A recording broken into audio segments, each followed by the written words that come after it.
Guys, welcome back to നിച്ചസ്. എന്താ നിങ്ങളൊക്കെ വിശേഷം?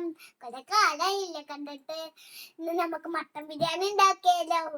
പാത്ര സാധനം വാങ്ങിക്കാൻ പോയിട്ടുണ്ട് കേട്ടോ. അപ്പൊ നമുക്ക് വേഗം മട്ടൻ ബിരിയാണി ഉണ്ടാക്കാം. പിന്നെ ഒരു കാര്യം പറയാൻ മറന്നിട്ടോ, നിങ്ങൾ ഞങ്ങളുടെ വീഡിയോ ഒന്ന് സബ്സ്ക്രൈബ് ചെയ്യാറില്ല. നിങ്ങൾ സബ്സ്ക്രൈബ് ചെയ്യാൻ ഞങ്ങൾ ഉന്തി പോയിക്കോണ്ടേ. അപ്പൊ അങ്ങനെ പറഞ്ഞ പോലെ ഓക്കെ. അതിന് വേണ്ടിയിട്ട് നമ്മൾ 1.5 കിലോ മട്ടനായിട്ട് എടുക്കുന്നത്.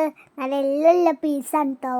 അത് നന്നായി കഴുകിയെടുത്ത് നമ്മൾ കുക്കറിൽ വേവിക്കാൻ പോയിട്ടോ. മഞ്ഞൾ ഉപ്പിട്ടിട്ട് നമ്മൾ ഇവിടെ എടുക്കാൻ പോകുന്നത് റോസ് ബാൻഡിന്റെ കൈമറസാണ് കേട്ടോ.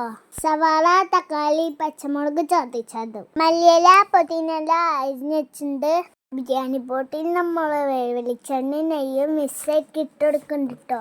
അണ്ടിപ്പരിപ്പും മുന്തിരിയും സവാളയും ഫ്രൈ ചെയ്തെടുക്കും. സവാള ഫ്രൈ ചെയ്തതിന് ശേഷം അണ്ടിപ്പരിപ്പും മുന്തിരിയും ഫ്രൈ ചെയ്യുന്നത്. അതും റെഡിയായിട്ടും അതേ എണ്ണയിലാണ് നമ്മൾ ബിരിയാണി മസാല തയ്യാറാക്കാൻ പോകുന്നത്. അതിന് വേണ്ടി സവാള ഇടാൻ കേട്ടോ. നന്നായി വഴന്ന് വരണട്ടോ. കുറച്ച് ഉപ്പും കൂടി ഇട്ടോ. അപ്പൊ സവാള വഴന്ന് വന്നപ്പോ ഇതിലേക്ക് തക്കാളി ഇട്ട് കൊടുക്കണം കേട്ടോ. എന്നിട്ട് നന്നായി ഇളക്കണം കേട്ടോ. അപ്പൊ നമ്മളെ തക്കാളിയും സവാളയും നന്നായി വഴന്നു വന്നു. ഇഞ്ചി വെളുത്തുള്ളി പേസ്റ്റാണ് കേട്ടോ ഇട്ട് കൊടുക്കുന്നത്. പച്ചമുളകും ചതച്ചിട്ടുണ്ടേ. അതും സെറ്റായി വന്നപ്പോൾ നമ്മൾ മസാലപ്പൊടികൾ ഇട്ട് കൊടുക്കണം കേട്ടോ. 1 ടീസ്പൂൺ മല്ലിപ്പൊടി, 1/2 ടീസ്പൂൺ മുളക് പൊടി, 3/4 ടീസ്പൂൺ മഞ്ഞൾപ്പൊടി, കുറച്ച് കുരുമുളക് പൊടി, 1 സ്പൂൺ ഗരം മസാല. ഇത് കഴിഞ്ഞതിന് ശേഷം നമ്മൾ കട്ട തേര് നമ്മൾ 2 ടീസ്പൂൺ ചേർത്ത് കൊടുത്തിട്ടോ. അപ്പൊ നമ്മളെ കുക്കറിന്റെ കൂക്കുവലി കഴിഞ്ഞിട്ടോ. അപ്പൊ അടിപൊളിയായിട്ട് വന്നിട്ടുണ്ടോ. നമ്മളെ മസാലയൊക്കെ ഇട്ട് കൊടുക്കുക. വീണ്ടും നമ്മളെ മസാലേന്റെ അവസ്ഥ ഒന്ന് നന്നായി തിളക്കട്ട് കിടന്നിട്ട് നമ്മൾ അരി നന്നായി കഴുകിട്ടോ.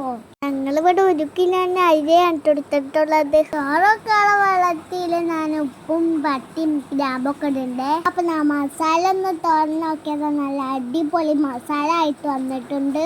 ഇതിലേക്ക് നമുക്ക് 1 പിടി മല്ലിയിലയും പുതിനയിലും ഇട്ട് കൊടുത്താലോ. വെള്ളം താളിച്ചപ്പോ നമ്മൾ അരി ഇട്ട് കൊടുക്കാം കേട്ടോ. അപ്പൊ നമ്മൾ ചോറ് വരുന്നത് നമ്മൾ ഇനി ദമ്മിട്ട് കൊടുക്കാം കേട്ടോ.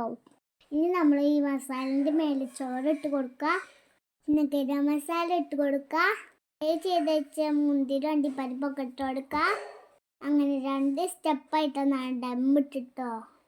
ഈ ഡമ്മിടും നല്ല സ്മെല്ലുണ്ടായിരുന്നു കേട്ടോ.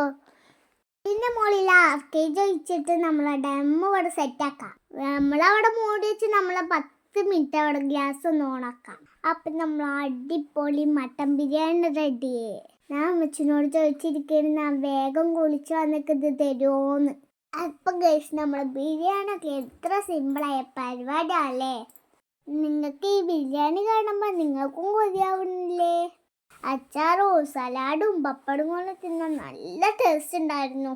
അങ്ങനെ ഞാൻ കുളിച്ച് വന്നേ നമ്മൾ ബിരിയാണി തിന്നാൻ പോവാ. അപ്പം നമ്മൾ വീഡിയോ ഇഷ്ടപ്പെട്ട സബ്സ്ക്രൈബ് ചെയ്യുക, ലൈക്ക് ചെയ്യുക, കമൻറ്റ് ചെയ്യുക, ഷെയർ ചെയ്യുക, തൊട്ടടുത്തുള്ള ബെൽബട്ടൺ അടിച്ച് പൊട്ടിച്ചാളി. ഞങ്ങൾക്ക് ഈ ബിരിയാണി നല്ല ഇഷ്ടപ്പെട്ടു കേട്ടോ. നിങ്ങൾ മസ്റ്റ് ട്രൈ ആക്കേ. Love you, bye by.